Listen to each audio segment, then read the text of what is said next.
Good evening, everyone. Good evening. I know you all have heard from General McKenzie today, as well as the President, but obviously I wanted to provide the opportunity to answer additional questions from all of you. Just one thing to note at the top, as a mark for respect, starting today, the United States flag will be flown at half-staff at the White House and upon all public buildings and grounds, at all military posts and naval stations, and on all naval vessels of the federal government in the District of Columbia and throughout the United States and its territories, and possessions until sunset on August 30th, 2021, in honor of the victims of the senseless acts of violence in Kabul, Afghanistan. With that, Amr. Thanks. Just a few minutes ago, one of my colleagues asked a question about what the president would say to Afghans who fear they won't get to leave. Was the president said getting every single person out can't be guaranteed of anybody. Was he lowering expectations for smaller but still significant population that's trying to get out, that's still there? That wasn't his intention, Amr. I think what he was conveying is that at a time where the Taliban is taking over the country, certainly not our preference, as you all know well, it is not going to be possible for every single Afghan, millions potentially, who want to leave Afghanistan to be evacuated. At the same time, I think you also heard the President make clear that there is not an end to our commitment to getting American citizens out, who are not ready to leave, and to getting partners out and those who have served alongside the United States over the last 20 years. And just real quick, on the Taliban, they are in charge of the perimeter. For the suicide bomber to get in, they would presumably have to get beyond a Taliban guard. So why isn't the Taliban in part responsible for what happened today? Well, I think General McKenzie addressed this earlier this afternoon, and he made clear, and I understand your question is slightly different from that, but I think it's worth repeating and important to repeat, that we don't have any information at this point in time, and that has not changed over the last couple of hours to suggest that the Taliban had knowledge of or was engaged in or involved in this attack. Obviously, what happened today and the loss of lives of U.S. service members, of Afghans, is a tragedy, is horrific, is one of the worst things, if not the worst thing we've experienced during President Biden's time in office. But again, we don't have any additional assessment at this point in time. Go ahead. Just a few things, Jen, to clarify. Thank you. He talked about the ongoing mission to get people out after the 31st. But to be clear, as of tonight, is it still the plan to get all U.S. forces out by August 31st? Nothing has changed on that timeline. Okay. Did the president, based on his public comments over the last few days, did the president see this coming?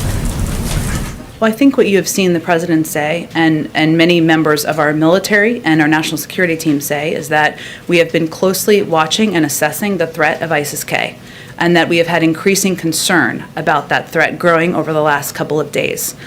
So this has been a concern that we have been watching, and we saw, of course, the tragic events happen today. And what does today's attack say about the U.S.'s ability to keep the terrorist threat in check once the U.S. pulls off military forces out of Afghanistan? Because this is something he talked about in early July when he reiterated what the plan was. You're right, and I appreciate that question. I think it's important for people to know and understand that the threat that is posed by having thousands of U.S. military on the ground, still currently on the ground, implementing a mission, committed to a mission, as you heard General McKenzie and the President also say, that is a threat. They are a target. People gathering around the airport, that is a threat, that is a target.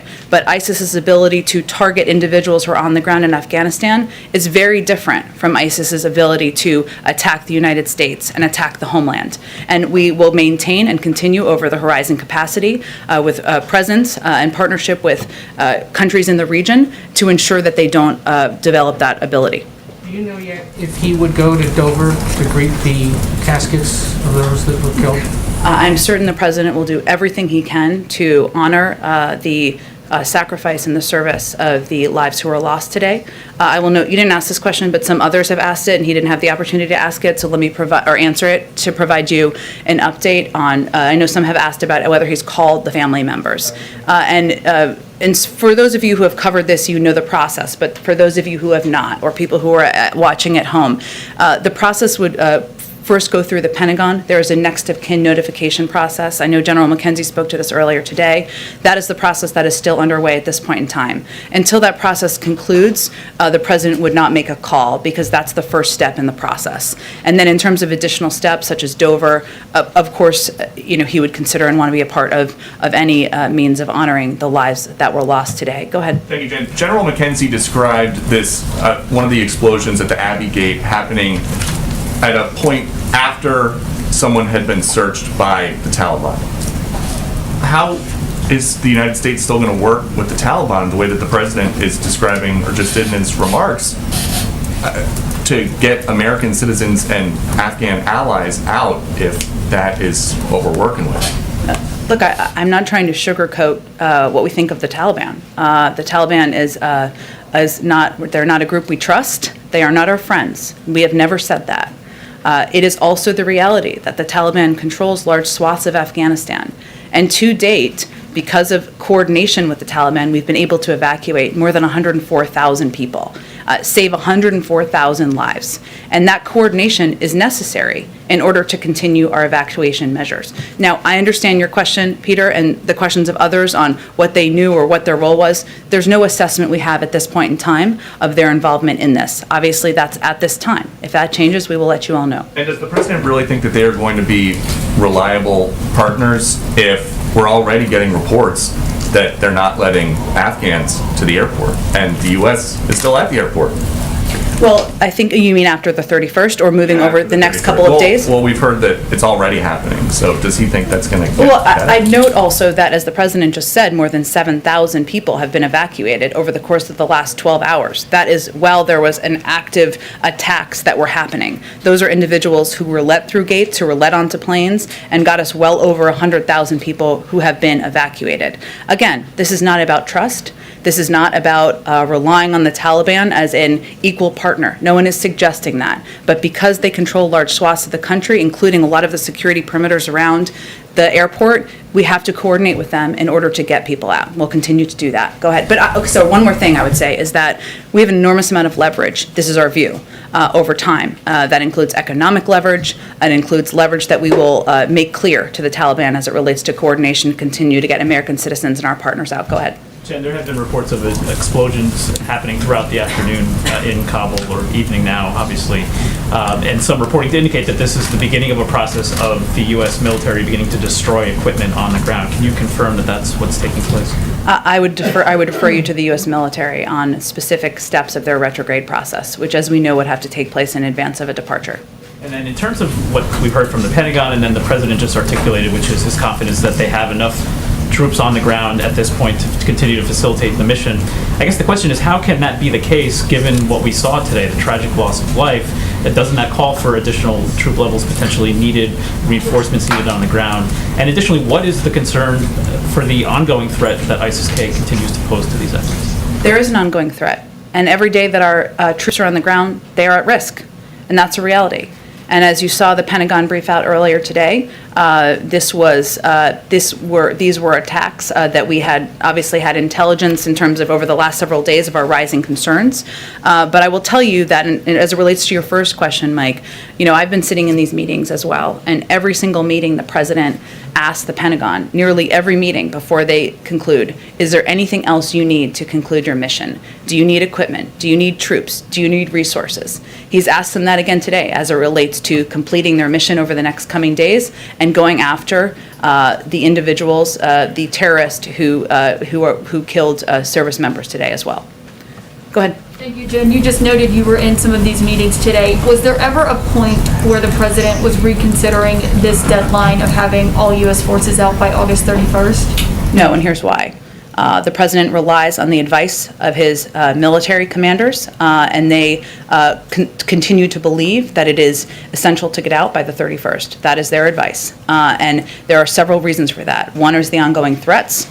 And the second is that we want to be able to have the ability to get individuals out who have been partners of ours after the 31st, and they believe the best way to do that is to stay on that timeline at this point in time. And does the White House still anticipate that those flights of mass evacuations will end before the actual 31st? I'm not going to get into an operational timeline of when the last evacuation flight will be, and I don't expect the Department of Defense will do that either. We will let you know, as we have twice a day, as we have updated numbers. One more question. Is there an alternative plan being discussed for how to get these people who are seeking to leave to the airport, given it is potentially perilous to go and wait outside the gates right now to get in?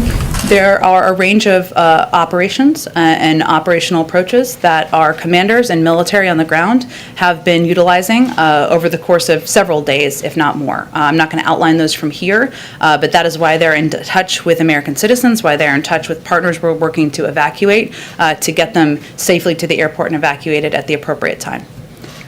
Go ahead.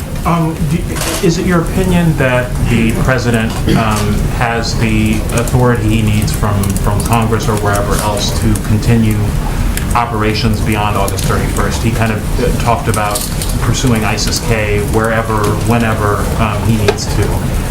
Is there any expectation that he'll need any additional authority to do so? I don't believe there's an expectation of additional authority needed. And what about for military commanders on the ground? Will they need to come back in order to conduct counterterrorism operations, in order to do anything of the sort? Well, again, as the president just said in his remarks a little while ago, he's asked them to draw up plans. The president was, I don't think he could have been more clear about the fact that he believes we will not forgive, we will not forget, and we will hunt down these terrorists and kill them wherever they are. He's asked them to draw up plans. Whatever they need for those plans, he is committed to delivering on, but I don't have anything to outline for you today on that. And is it possible to do that with no military troops, no military bases in the surrounding countries around Afghanistan? Again, I would note for you, Trevor, as you know, you've covered these issues quite closely. We have a range of counterterrorism capacities in a number of countries around the world where we don't have military bases. Obviously, I'm not going to outline what their approach would be from the military. I will leave that to them to take, and leave it to them to outline anything on their timeline. Go ahead. Jen, you mentioned about the increasing concerns about this terror threat. The president just 2 days ago said each day of operations brings added risk to our troops. Today we saw the deadly consequences of that. If the risk grows tomorrow and keeps growing the next day and beyond that, how should Americans feel about this operation continuing right now for the coming days? Well, I would say first, you heard General McKenzie convey clearly that they had every intention of continuing this evacuation mission over the coming days, and that they plan for incidents of these kind, to the degree that they can. They have every intention to continue. The president has regular consultations every day, multiple times a day on days like this, about how they see the circumstance on the ground. But that is our expectation at this point in time, that it will absolutely continue over the coming days. And can you give us some details about how the president spent his day? He was scheduled to get briefed in the 9 o'clock hour by his national security team, and that's when the first reports were coming in of this. Walk us through what he did over those coming hours, just some color behind the scenes today. Sure. For people who are watching, color means additional details of what he was up to. I will say, Karen, that the initial reports of the attacks came in as members of his national security team were gathering in the Situation Room for a regular meeting with the president. So they were just gathering and sitting down. So those and gathering in the room, those initial reports came in at that time. As the president arrived in the Situation Room, one of the first updates he received, of course, was about the attacks on the ground in Kabul. This was a developing situation, as it has been through the course of the day, and through the course of his briefing with his national security team this morning. His commanders on the ground also and in the region gave regular updates as they learned more information. Once he left the Situation Room, those updates proceeded through the course of the day. He's been in constant contact with his national security advisor, his Secretary of State, Secretary of Defense, and military commanders, both here and in the region, throughout the course of the day, receiving updates on what's happening on the ground. Was there ever a second meeting of that entire national security team with the president in the sit room again? No, this was just regular ongoing contact with members of his national security team through the course of the day. Just to clarify, since you said you were with him, how was he? How was his mood? How was he in dealing with with the incoming information? How was he in asking the questions of military commanders and such? Well, I would say that anyone who's watched the president up close, which is most of you, knows that the putting the lives of servicemen and women at risk, and those decisions that you have to make as Commander-in-Chief weigh heavily on him. And as I noted a few minutes ago, any day where you lose service members is maybe the worst day of your presidency, and hopefully there's not more. But we are certainly early in the presidency at this point in time. So I would say, he was somber, and as he said today, outraged at these terrorists taking the lives of service members. And he wanted to make clear to the public, he wanted to have all the information that he could before he spoke to the American people, so he could convey exactly what we knew at the point in time where he addressed the public. And he has wanted very detailed updates of exactly what we know about what is happening on the ground. And that is why he's been in constant contact with members of his national security team. Sorry, just quickly, can you confirm the reports that it is now 13 U.S. service members who have died? I would leave that to the Department of Defense to confirm any additional casualties. Go ahead. Thanks, Jen. You talked about the ongoing threats earlier. We heard from General McKenzie talking about, this, quote, extremely active threat streams. But how would you sum up right now the level of confidence that the administration has that there won't be another attack like this before the completion of this evacuation mission? I can't give you that assessment. As I think our national security team has said, members of our national security team, these are ongoing threats. We are watching them closely, but I can't give you that assessment from here.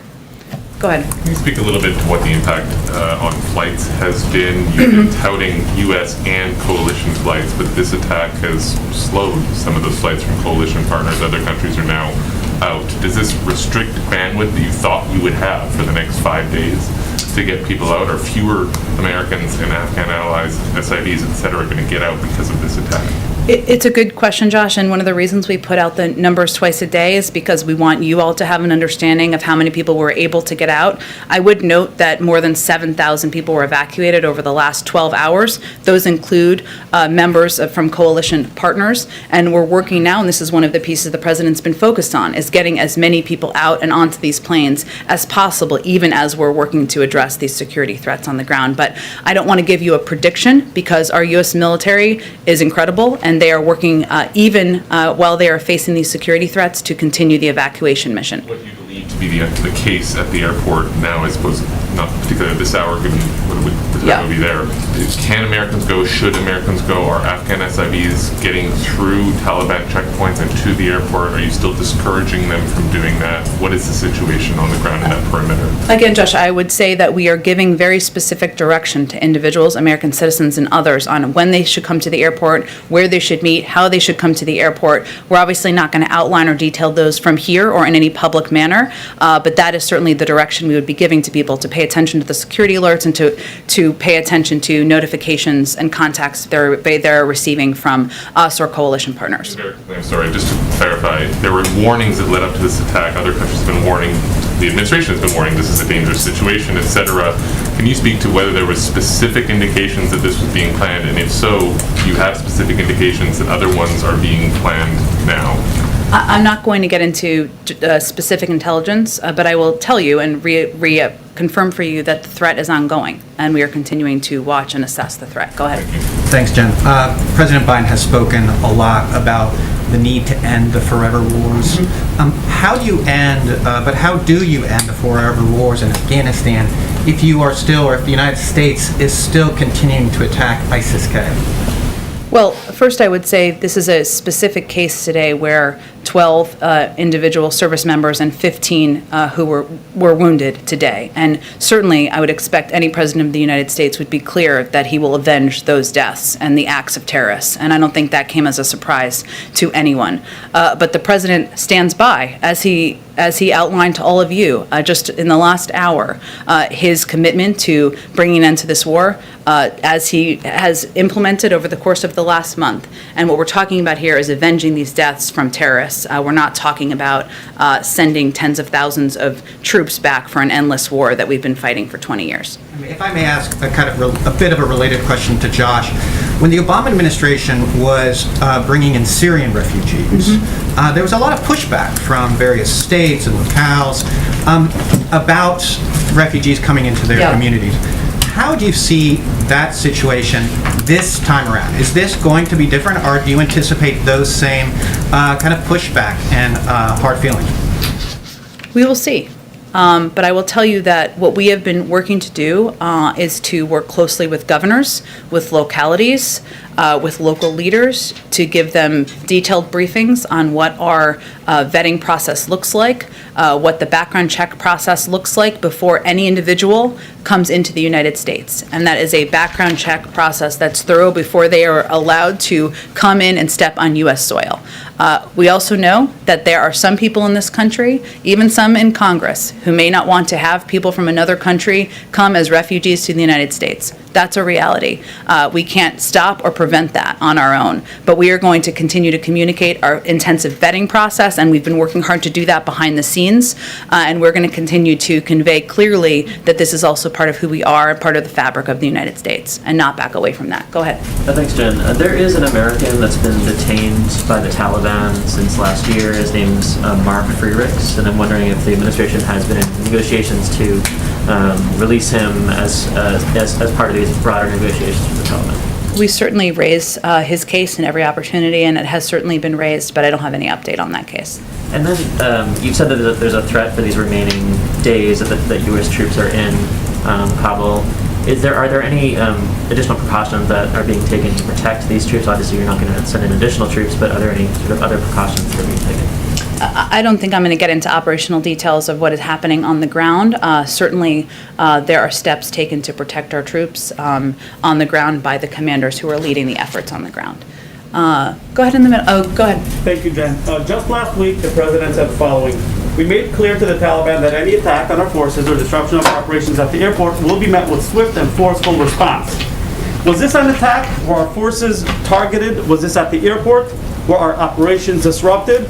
And if indeed it was, would this qualify as a swift and forceful response?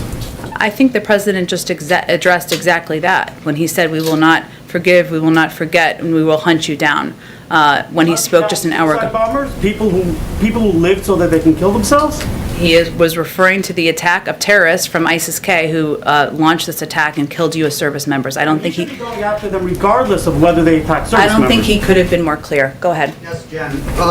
At least 67 House Democrats now have signed on to a letter asking the president to raise the refugee cap in fiscal year 2022 to at least 200,000. I think you're looking at about 125,000 right now. Is that something that the White House is willing to accept? I have not talked to the president about this specific question. What I will tell you is that what we are trying to do is get our muscles working again, both in our systems and the incredible refugee groups that are working on welcoming refugees from around the country and working on getting our vetting processes and systems around the world that need to be in good shape in order to welcome refugees, to get as many as we can. But I have not had a conversation with him about raising the cap beyond the 125. As you said, I'm happy to do that. Go ahead, Eli. Given that Kabul has been the only departure point in the country, I wonder if the administration knows how many of the American citizens left, the green card holders, SIVs, that are in the country still are outside of Kabul, and if there have been or may be in the future efforts to go out and rescue people from those more far-flung places. Yes, on your latter question, I'm not going to get into more details and will continue to be. On your former question, the vast majority are within the Kabul vicinity, but as the State Department provided an update a little bit earlier today, but I know there's been a lot happening today, so let me just reiterate a couple of these numbers.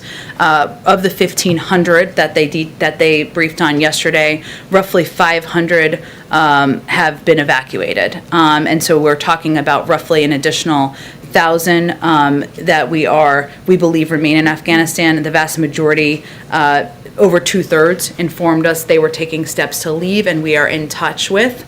That is what we are working through and what we are focused on every single day. And so just to be clear, you're saying that those missions, even if you have to be vague about it, they have taken place at times? I'm not confirming if they have or haven't. I'm just going to convey to you, I'll leave that to the Department of Defense. What I will tell you is that we are committed to getting American citizens home and out of Afghanistan should they want to leave. And that includes people around the country. Go ahead. Thanks, Jen. Earlier today, General McKenzie said that right now they are focused on other active threats to U.S. service members there on the ground. Are all the threats the U.S. is currently facing from ISIS-K? Are there other groups that may be bad actors? I'm just not going to detail additional information about ongoing live threats. And do we know if the president still feels as though the chaos and the violence that we've seen there on the ground in Kabul was all unavoidable, even at this point? You mean from about 11 days ago? Yes. Well, I would say, and I've spoken to this a few times, if we go back to 11 days ago, if that is your specific question, we certainly didn't anticipate that the leadership, the Afghan government would leave in the manner, or would topple in the manner and the timeline that they did, or that the Afghan National Security Forces would cease to protect the airport and parts of Kabul. That is not what we anticipated in that timeline. That is true. What I will say and reiterate again is that within 24 to 48 hours, we had secured the airport, and since then we've evacuated more than 104,000 people. Go ahead. How would you describe the relationship right now with the Taliban in light of the attack, and are they still helping out with security, or what's their relationship right now?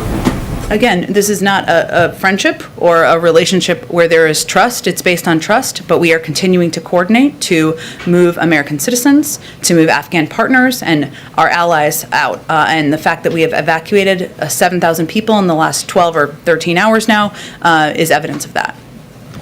Go ahead. Thanks, Jen. So 2 Republican senators so far have called on the president to resign over the attacks in Afghanistan today. What's the White House's response to that?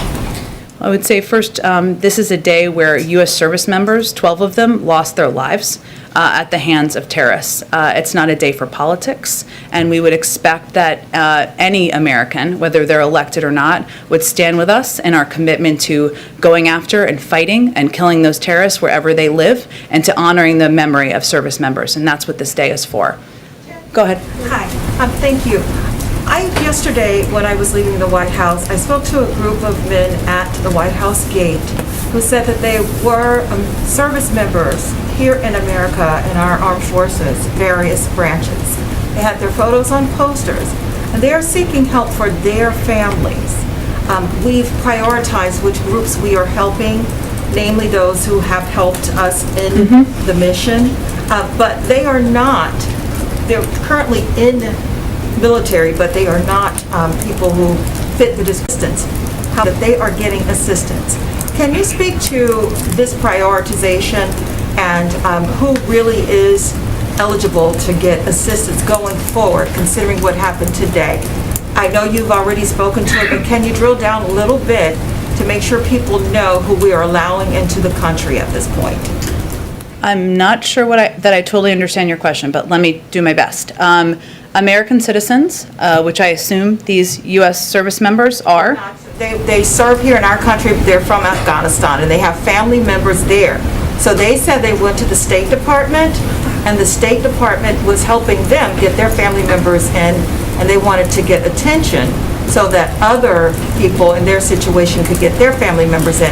And they didn't seem to fit the criteria, so I'm just asking you to clarify. Are you concerned that we're helping the family members of people who have fought by our side for 20 years, helping them come to the country once they've been through a thorough vetting process, or what's the root of your question? The root of my question is consistent information for those who need help.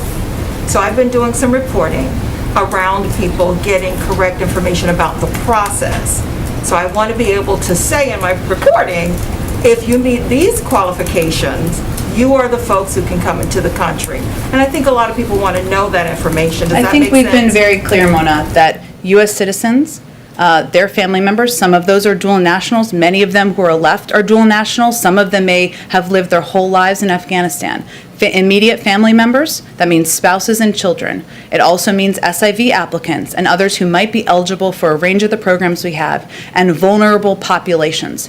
That does have a broad range of meanings because there are a lot of people who are vulnerable in Afghanistan, and we're going to work to get as many of those people out as we can. There's a range of programs. If individuals have questions, information is available on the State Department website and the Department of Defense website. Go ahead. Thank you. Over 65 Democrats in Congress are calling on Biden to raise the refugee cap to at least 200,000. I think I just answered this question.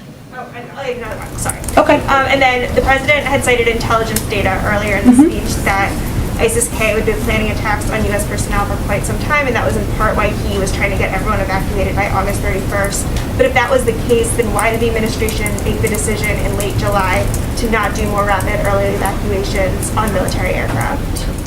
Well, first I would say that we have, over the course of the last 11 days, evacuated more than 100,000 people. And that is a credit to the U.S. military and the men and women who are serving, who have been able to conduct and oversee this operation and done it at great risk.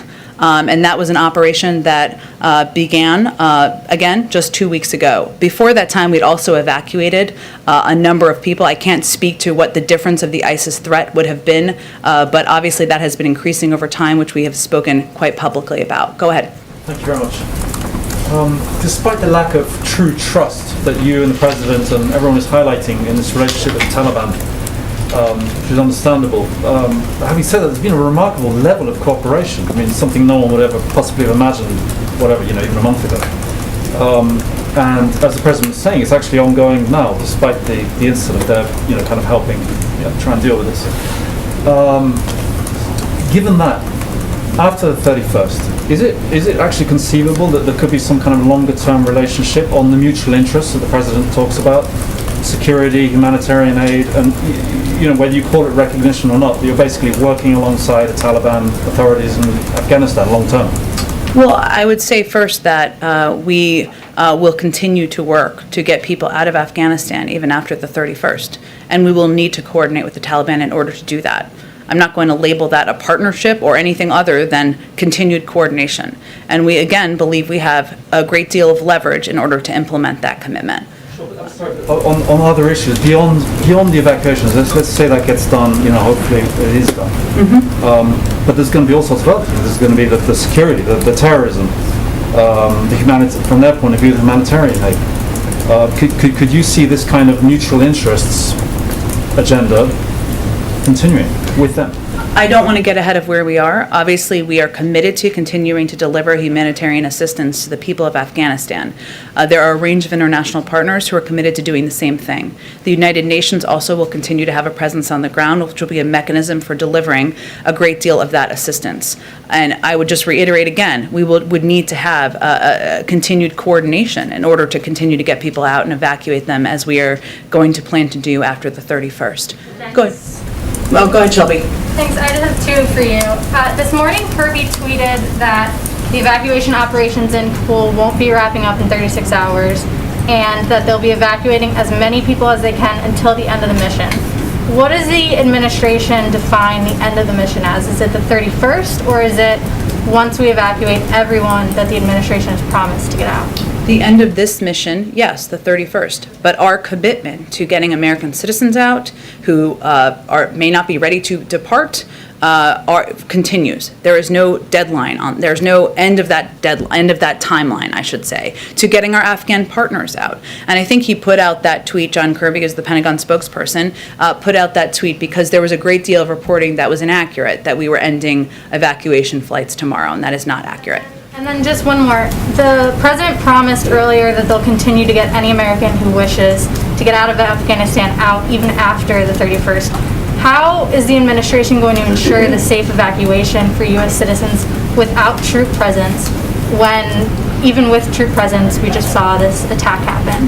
Well, again, over the last 11 days, we've evacuated 104,000 people, including the vast majority of Americans who are in Afghanistan. But our commitment does not end, right? We are continuing to work to get every American citizen who wants to leave out before the 31st. We will need to continue to coordinate with the Taliban in order to get people to the airport and out from the airport. Those operational details and discussions are ongoing, and as we have more to report to all of you, we will provide that information. Go ahead. Thank you, Jen. Moments ago, you said that the commitment doesn't end at the end of the month, and that despite August 31st, the commitment remains. During his remarks moments ago, the president said that we were going to try and get, quote, as many people out as we can. Is he trying to prepare the American public for a sort of harsh reality that some Americans might still be left on the ground there when we leave? There are some Americans who may not have decided to leave by the 31st. That is possible. Many of these Americans who remain are dual citizens. They may have extended family members, 20 family members, 30 family members, others who they want to bring with them, and they're not ready to make that decision yet. Our commitment to them does not end. We will continue to work to get them out. But his objective and focus and laser focus, which he asks for many updates a day on, is getting every American who wants to leave out now in the next few days. That is what our U.S. military is working to deliver on. Jen, Go ahead. A quick follow-up to that. What are those Americans supposed to do on September 1st? We have been reaching out, in touch with every single American who has reached out to us and we have contact for via phone, email, text, WhatsApp. That will continue. That will continue. But our focus right now is on getting every single American who wants to leave out in advance of the 31st. Jen? Go ahead. Jen, given that you had intelligence about the attack, even as I understand it, down to the very gate, but weren't able to stop it, what hope do you have of thwarting further attacks that the President told us just now, and I quote, were inevitable? And if not, isn't the decision to stay potentially the wrong one, is my first question. I got a quick follow-up. Sure. Well, I would say first that General McKenzie spoke to this earlier today, our version of this question, which is a very good question. And what he conveyed clearly is that they are committed, our U.S. military is committed to continuing the mission despite the fact that there are daily risks and despite the fact that there are ongoing threats. That speaks to their courage, that speaks to their commitment and their service to this country. Obviously, anything they need, anything that the national security team needs, our military commanders on the ground need to thwart, to prevent these attacks, to go after terrorists, they will be granted. But I'm not going to get into more details than that. And just secondly, you mentioned earlier, I think in an answer to Caitlin, that there were other operations or methods of getting Americans to the airport, particularly given what's happened today. What will you do for the thousands or tens of thousands of Afghans with and without visa papers who were finding it impossible to get to the airport prior to the attacks today and who will now be presumably even more full of fear and confusion as to how they can possibly get out? What do you say to them? We are also in touch with many of them, and we are giving them clear instructions on where to meet, when to come to the airport, how they can get out and evacuated from the country. We are also mindful in providing security threats when warranted, as we did last night, to prevent a large gathering that would be a greater attraction to terrorist threats. But we are, for individuals who are eligible for our programs, whether they are SAV programs, P1, P2 programs, other vulnerable Afghans, we are continuing to work to get as many out as we can, and we will continue to work with our partners and allies to continue to get them out. Yeah. Go ahead. Can I follow up on that? It seems like right now Americans and Afghan allies still in Afghanistan are facing two choices. Either they stay where they are and risk being hunted down by the Taliban, or they try to get to the airport and risk being blown up by ISIS. How does this evacuation mission continue without evacuees risking their lives? We are in direct contact with every American citizen we have contact information for. Email, phone, text, WhatsApp, and we are working with each of them and their families on an individual basis on how to get them evacuated to the airport and evacuated. That's the process. I'm not going to get into more details about how that works because it's not in their interests. It's not in the security interests of our troops or the individuals we're trying to work to get evacuated. Go ahead all the way in the back, pink shirt, yeah. Has Joe Biden spoken with any foreign leader after the attacks in Kabul? Today, I will have to check on that for you. That's a great question. I'm not sure he has today, but I will check on that for you. And as you all know, he's going to be meeting with the Prime Minister of Israel tomorrow. Okay, thank you, everyone. Does the President report having Secretary Austin focus on a stand down to address extremism in the military, or Mark Milley saying that the greatest threat to democracy in our country was